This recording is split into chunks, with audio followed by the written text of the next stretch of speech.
حضور آقا کریم صلی اللہ علیہ وسلم کی بارگاہ میں درود و سلام پیش کریں، پڑھے بآواز بلند اللہم صلی علی سیدنا و مولانا محمد بارک وسلم صلاۃ و سلام علیک یا رسول اللہ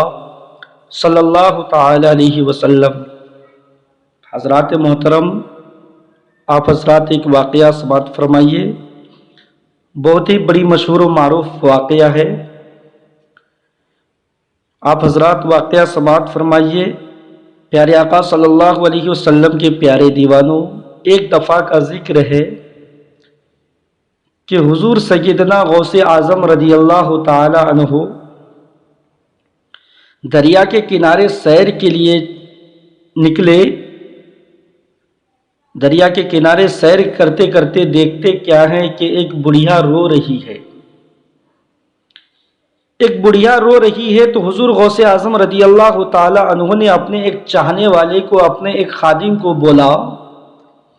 کہ جاؤ پوچھ کر کے آؤ کہ وہ بڑھیا کیوں رو رہی ہے۔ حضرات محترم، حضور غوث اعظم رضی اللہ تعالی عنہ نے یہ نہیں پوچھا کہ ان کا ذات کیا ہے، مذہب کیا ہے، برادری کیا ہے، یہ نہیں پوچھا۔ انہوں نے پوچھا کہ روتی کیوں ہیں، کیونکہ حضرات محترم یہ اللہ والوں کی شان ہوا کرتی ہے، یہ اللہ والے کی شان ہے۔ اللہ والے رلانے کے لیے نہیں آتے بلکہ روتوں کو ہنسانے کے لیے آتے ہیں۔ یہ اللہ والوں کی شان، اور یہ میرے غوث اعظم کی شان ہے۔ حضرات محترم، تو میں عرض کر رہا تھا، حضور غوث اعظم اپنے ایک خادم کو بھیجتے ہیں اور کہتے ہیں کہ جاؤ پوچھو اس بڑھیا سے کہ وہ بڑھیا کیوں رو رہی ہے، جاؤ پوچھو اس مائی سے وہ مائی کیوں رو رہی ہے۔ حضور سیدنا غوث اعظم رضی اللہ تعالی عنہ کا خادم جا کر کے پوچھتا ہے، اے مائی تو کیوں رو رہی ہے؟ وہ بڑھیا الٹا جواب دیتی ہے اور کہتی ہے کہ میں روں یا کچھ بھی کروں، تم کو میرے رونے سے کیا تعلق ہے، تم کو میرے رونے سے کیا مطلب ہے، تم ہمارے کون لگتے ہو، تمہارا ہمارا تعلق کیا ہے۔ حضور غوث یعنی کہ حضرات محترم، وہ بڑھیا الٹا جواب دیتی ہے تو حضور سیدنا غوث اعظم رضی اللہ تعالی عنہ کا خادم حضور غوث پاک کی بارگاہ میں آتے ہیں اور کہتے ہیں کہ حضور جو ہے کہ وہ الٹا جواب دے رہی ہے۔ تو حضور غوث اعظم رضی اللہ تعالی عنہ خود چلتے ہیں، کہہ دیجئے سبحان اللہ۔ حضور غوث اعظم رضی اللہ تعالی عنہ خود جو ہے کہ اس بڑھیا کے پاس جاتی ہے اور کہتی ہے، مائی تو کیوں رو رہی ہے؟ حضرات محترم، بڑھیا سر اٹھا کر کے دیکھتی ہے، حضرات محترم جیسے چہرے کو دیکھتی ہے ان کا غصہ ٹھنڈا ہو جاتا ہے۔ حضرات محترم، میں آپ کو بتاتا چلوں کہ کچھ چہرے ایسے ہوا کرتے ہیں، کچھ فیس ایسے ہوا کرتے ہیں۔ ایک عام انسان کا اگر آپ کو میں مثال دوں کہ اگر ایک عام انسان کے چہرے ایسے ہوا کرتے ہیں کچھ لوگوں کے، تو ان کے چہرے کو دیکھ کر کے ان کی بات کو کاٹا نہیں جاتا، ان کی بات کو ٹالا نہیں جاتا۔ یہ تو ہمارے حضور غوث اعظم ہے۔ ایک عام انسان کی آپ کو مثال دے رہا ہوں، یہ تو غوث پاک ہیں جسے زمانہ عبد القادر کہتی ہے، جسے زمانہ غوث پاک کہتی ہے، جسے زمانہ جو ہے کہ ان کا 11ویں شریف مناتی ہے، جسے زمانہ بڑے پیار سے پیران پیر روشن ضمیر سیدنا شیخ عبد القادر جیلانی کے نام سے جانتی اور پہچانتی ہے، جن کا مزار شریف بغداد شریف میں ہے۔ حضرات محترم، یہ حضور سیدنا غوث اعظم رضی اللہ تعالی عنہ ہے۔ بڑھیا جو ہے کہ چہرے کو دیکھ کر بڑھیا چہرے کو دیکھتی ہے اور جو ہے کہ بولتی ہے کہ بیٹا بتا تم کو جو ہے میرے رونے سے کیا تعلق ہے۔ حضور غوث اعظم رضی اللہ تعالی عنہ بڑے پیار سے جواب دیتے ہیں، امی جان امائی ہمیں تو کوئی تعلق نہیں ہے، لیکن جو ہے کہ میں پوچھنا چاہ رہا ہوں۔ وہ بڑھیا کہتی ہے کہ سن، اگر پوچھنا ہی چاہتا ہے تو سن کہ مجھے کسی نے مارا نہیں ہے، مجھے کسی نے پیٹا نہیں ہے،